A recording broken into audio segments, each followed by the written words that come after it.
विषयवस्तु ହେଉଛି ଉପେନ୍ଦ୍ର ଭଞ୍ଜ କିଏ?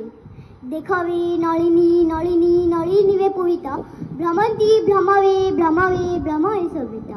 ଏହି ହୃଦୟସ୍ପର୍ଶୀ ଶବ୍ଦ ସଂଯୋଜନା ଓ ଅଳଙ୍କାରପୂର୍ଣ୍ଣ କବିତାର ସ୍ରଷ୍ଟା ହେଉଛନ୍ତି କବି ସମ୍ରାଟ ଉପେନ୍ଦ୍ର ଭଞ୍ଜ, ଯାହାଙ୍କ ଆବିର୍ଭାବ ଓଡ଼ିଆ ସାହିତ୍ୟରେ ଏକ ନୂତନ ଯୁଗ ଉନ୍ମୋଚନ କରିଥିଲା, ଯାହାକୁ ଏକାଧାରରେ ଗୀତି ଯୁଗ, ଆଳଙ୍କାରିକ ଯୁଗ ବା ଭଞ୍ଜ ଯୁଗ ମଧ୍ୟ କୁହାଯାଏ।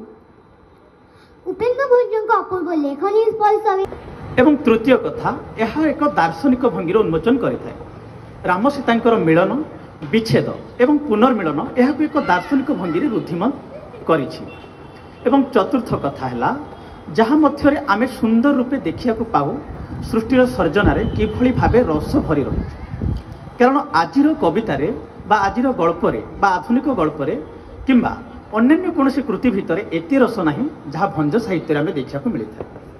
এই ପାଞ୍ଚଗୋଟି କଥାକୁ ଯଦି ଆମେ ଅନୁଧ୍ୟାନ କରନ୍ତି ତେବେ ଆମେ ସ୍ପଷ୍ଟ ଭାବେ କହିପାରିବା କି ବୈଦେହୀଶ ବିଳାସ ସ୍ୱତନ୍ତ୍ର ଭାବେ ଏକ ମାନ୍ୟତା ଗ୍ରହଣ କରିଛି ବା ଶ୍ରେଷ୍ଠର ମାନ୍ୟତା ଆପେ ଆପେ ନେଇଯାଇଛି, ଯାହା ବାବଦରେ ଭଞ୍ଜ ମଧ୍ୟ ନିଜେ କହିଛନ୍ତି, ମୁଁ ଅନେକ ଗୁଡ଼ିଏ କୃତି ଯାହା କରିଛି ବା ଯେଉଁ କାବ୍ୟଗୁଡ଼ିକ ରଚନା କରିଛି ତନ୍ମଧ୍ୟରେ ଶ୍ରେଷ୍ଠ ହେଉଛି ବୈଦେହୀଶ ବିଳାସ।